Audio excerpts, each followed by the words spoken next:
დღეს დაბადების დღე მაქვს, მაგრამ არავის არ გავახსენდი. მოვედი ჩემთვის პირდაპირ სამსახურიდან ბურგერ ლომებში და შევუკვეთე ბურგერის ტორტი. 10 წლის წინანდელი შენახული სანთლებით წამოვიღე და წავუკიდე ცეცხლი. სულ ვიძახდი, როდესღაც გამომადგება ეს სანთლები თქო და აჰა თუ არ გამომადგა. დავფიქრდი, რომელი სურვილი ჩამეფიქრა. ქალური ბედნიერებისკენ წავედი და ჩავიფიქრე, რომ ჩემ ხვიჩას ზაპოი აღარ ჰქონოდა.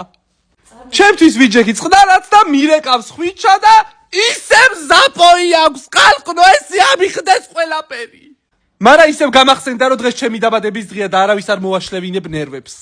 შევუკვეთე სახლური ლიმონათი ბურგერ ლომებში. აირჩიე რომელი გინდაო, ორივე მომეცი მეთქი. ფორთოხლისაც ავიღე და ალუბლისაც.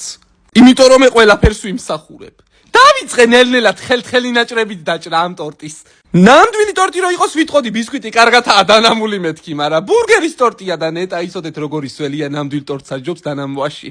პირში დნებოდა. მერე ავდექი და გემრიელი შალახოც მოვცხე. რატო არა რა? ეგრე გასკდით ყველანი კულზე.